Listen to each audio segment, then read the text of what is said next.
आज हमारे बीच में बुंदेलखंड के, और मैं बुंदेलखंड नहीं मानता, मैं इनको मानता हूं कि ये उभरते हुए सितारे हैं जो मुंबई तक, बुंदेलखंड से लेके मुंबई तक, जो आगे तक बहुत बढ़ेंगे। हमारे बीच में है रमेश मंगरोटिया, जो कि बिलोंग करते हैं जहां पर रामचंद्र जी ने कई वर्ष बिताए, जहां पर सीता रसोईया है, जहां पर हनुमान धारा है, जहां पर हम कह सकते हैं कि हमारी पवित्र नगरी अयोध्या से कुछ दूर चल के, जिसको हम कहते हैं चित्रकूट धाम करवी, वहां के बचपन में रहे रमेश सोनी, रमेश मंगरोटिया जी, रमेश सोनी भी इनको कहते हैं, कुछ लोग रमेश सोनी के नाम से भी जानते हैं। जहां उन्होंने जिंदगी बिताई, उस मोहल्ले का नाम शायद नहीं कंफर्म मान के चलिए, शंकरपुर कहते हैं उसको, शंकर बाजार कहते हैं, जहां उन्होंने अपना बचपन सीखा, खेला कूदा, बचपन बताया। बड़े होने के बाद मैं जीवनी इनकी व्यक्त कर रहा हूं कि आप जीवन में कहां कहां रहे, उतार चढ़ाव। तो कुछ समय बाद ये उरई भी आए, तो आज हम इनसे रूबरू करवाते हैं रमेश मंगरोटिया, डायरेक्टर, काफी गाने, धारावाहिक और कुछ लघु फिल्में इन्होंने शूट की हैं।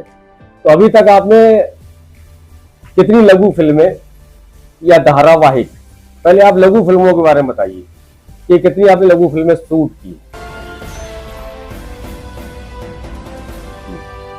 सबसे पहले तो मैं आपके भारत समाचार एक्सप्रेस का तहे दिल से शुक्रिया अदा करना चाहता हूं, जिन्होंने आज हमें यहाँ बुला करके ये सम्मान दिया है। और वैसे तो ज़िंदगी में बहुत कुछ करना है, बहुत कुछ सीखना है और हमेशा सीखते रहना है। कई लघु फिल्में हैं मेरी, जिसको मैंने बुंदेलखंड के अंदर, सागर में, उरई में और यहाँ तक कि मैंने मुंबई में भी शूट की हैं। बेसिकली मैं एक स्क्रिप्ट राइटर हूँ। मुझे ये नहीं मालूम था कि स्क्रिप्ट लिखी कैसे जाती है, ये नहीं मालूम था स्क्रिप्ट में होता क्या है। फिर जब मैं उरई आया, उरई में आकर के मुझे एक यहाँ के लोकल के डायरेक्टर मिले, मिस्टर वली खान। वली खान ने मुझे बताया कि इसके साथ हम क्या क्या कर सकते हैं स्क्रिप्ट के साथ में। फिर लिखने के लिए उन्होंने बताया कि आपको एक डायरेक्शन का हल्का सा नॉलेज होना चाहिए, क्योंकि लिखने में डायरेक्शन भी चाहिए, कैमरा भी चाहिए, क्योंकि कैमरे का एंगल देखना पड़ेगा। स्क्रिप्ट राइटर को सारी चीजें लिखनी पड़ती हैं। उन्होंने मुझे बहुत कुछ सिखाया। तो मैं तो यही कहूँगा कि वली खान मेरे गुरु हैं स्टार्टिंग के, जिन्होंने मुझे सिखाया। फिर मुंबई गया, मुंबई में बहुत कुछ सीखा और कई छोटी फिल्में, लघु फिल्में मैंने मुंबई में दी, लोग बागों ने उनको शूट किया है। सागर में मेरी एक और अधूरी कहानी बनी, वो एक प्लेटफॉर्म पे है, OTT प्लेटफॉर्म पे डली हुई है।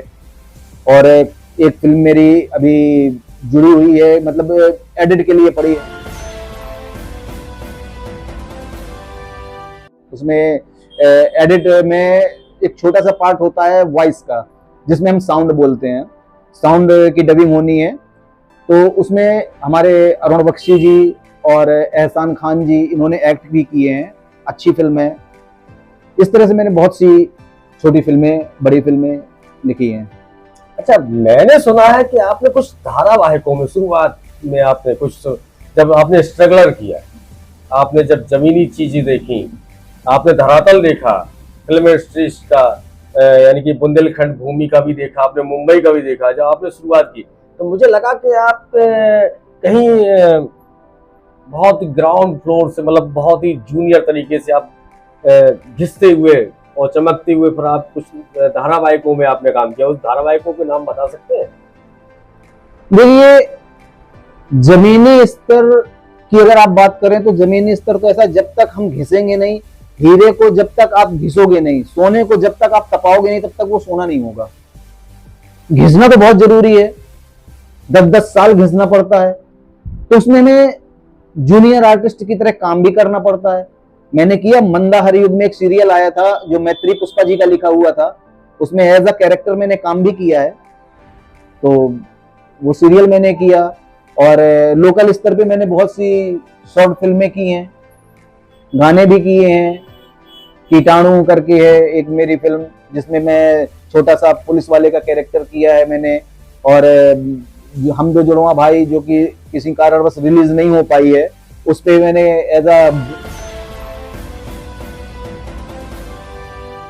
विलन, मेन विलन का कैरेक्टर किया था। बहुत अच्छा कैरेक्टर था, लेकिन किस्मत से नहीं रिलीज हो पाई। और एक हम लोगों ने कॉमेडी फिल्म की थी, उसमें मेरा अच्छा मास्टर का कैरेक्टर था, वो मैंने किया है।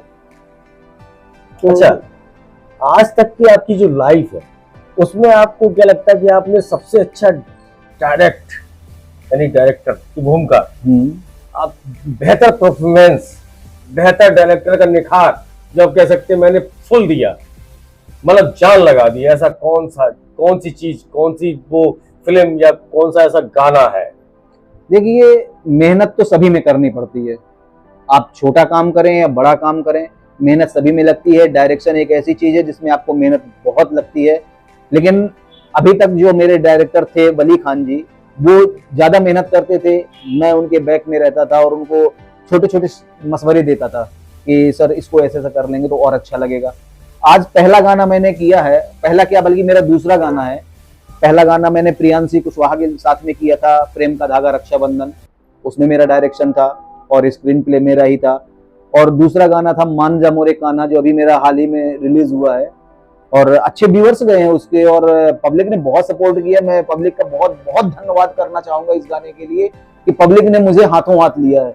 इस पे भी मेरी मेहनत है, मेरा स्क्रीन प्ले है। और बाकी बिना कलाकारों की मेहनत के डायरेक्टर जीरो होता है। डायरेक्टर कुछ नहीं होता जब तक कलाकार अच्छा नहीं होगा। डायरेक्टर किसी को भी डायरेक्शन नहीं दे सकता है।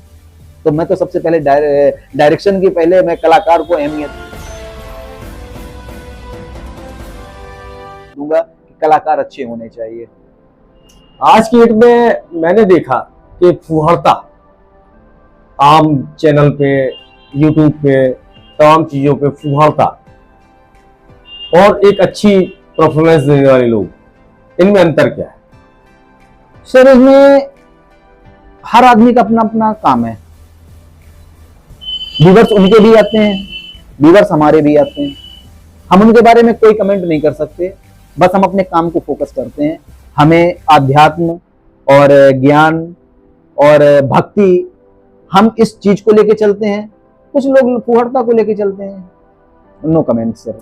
जैसा कि आपने देखा कि रमेश जी हमारे साथ में मौजूद है, इन्होंने कहा काफी सारी चीजें बताई, लेकिन आप ये बताइए कि आगे क्या आपको मुंबई जैसी बड़ी फिल्मों में, जैसे बड़े निर्माता निर्देशक के साथ मौका मिलेगा तो क्या आप करना चाहेंगे? सर, हर आदमी की उम्मीद होती है कुछ अलग करने की, और मैं यही उम्मीद करता हूं कि मैं भी कुछ अलग करूं। लेकिन जहां तक मेरा ख्याल है, मैं यहाँ के लोगों को और यहाँ के कलाकारों को ये कहूंगा कि मुंबई को यहाँ बसा लो ना, वहां जाने की क्या जरूरत है। ओहो, क्या बात कही है रमेश जी ने कि मुंबई को यहाँ बसा लो। लोग कहते हैं कि भारत को दिल में बसाइए। तो ये हमारे जो फिल्मी सितारे डायरेक्टर हमारे साथ बैठे हैं, रमेश जी कहते हैं मुंबई को दिल में बसाइए। कलाकारों से इनका सिर्फ यही कहना है कि दिल में बसाइए मुंबई को। आप बुंदेलखंड में रहे, चाहे महुआ में रहे, चाहे झांसी में रहे, चाहे कहीं भी रहे, गाजियाबाद में रहे, आप दिल में बसाइए। सितारे वहां से काम करेंगे, डायरेक्टर वहां आएंगे, वहां प्रोड्यूस करेंगे। बिल्कुल, मैं इस चीज इस चीज से मैं सहमत हूं कि अगर आप अच्छा काम करेंगे, डायरेक्टर देखिए झांसी आते हैं। अभी प्रकाश झा साहब का शूट चल रहा है ग्वालियर में और झांसी में होना है अगले मंथ। तो यहाँ के लोकल के आर्टिस्टों ने काम किया है, काम कर रहे हैं। ऑडिशन देने गए थे यहाँ पे लोग बाग, और उनका सिलेक्शन हुआ। जो अच्छे कलाकार है उनका हुआ है। आप भी अपने अंदर इतना निखार लेके आइए कि वहां का डायरेक्टर आपको लेकर के काम करे, साबित करिए अपने आप को। वहां जाने से साबित नहीं होगा, पहले आप खुद को साबित करिए कि यहाँ वो आते हैं। आज हमारे यहाँ लोकेशंस हैं, आज हमारे यहाँ लाइन प्रोड्यूसर हैं, सारी चीजें हैं। आप यहाँ काम करिए। जरूरी क्या है कि आप इतनी दूर जाकर के मुंबई में काम करें? तो ये हमारे जो उभरते हुए सितारे हैं बुंदेलखंड के, वो अपने आप को कैसे दिखाएं, बड़े उसमें चैनल पे दिखाएं, या कैसे वो अपने आप को सामने दिखा सकते हैं बड़े प्रोड्यूसर या डायरेक्टर के आगे, या किसी चैनल के माध्यम से, तो कैसे करें, क्या करें, इसके बारे में कुछ बताएंगे आप? सर इसके लिए थिएटर बहुत जरूरी है। तो सबसे अहम हिस्सा है थिएटर। थिएटर जो हमको सिखाता है वो आपको कोई इंस्टीट्यूट नहीं सिखा सकता। थिएटर करें, थिएटर करने के बाद यहाँ पे अपने लोकल चैनल पे काम करें, अपने आप को निखारें। जितना आप अपने शरीर पर, अपनी बॉडी लैंग्वेज पे, आप अपनी जबान पे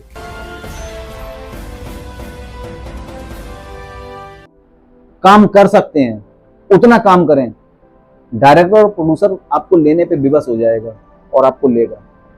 जैसा कि इन्होंने कहा कि आप अपने व्यक्तित्व को निखारिए, और उन्होंने ये भी कहा, रमेश जी ने कहा कि यहाँ पर आपको थिएटर की आवश्यकता है परफॉर्म करने के लिए, पहले थिएटर इस्तेमाल करिए। यहाँ बुंदेलखंड में आपको क्या कोई थिएटर वगैरह है जहाँ पर लोग जा सकते हैं, छोटे स्तर पर लोग काम कर सकते हैं?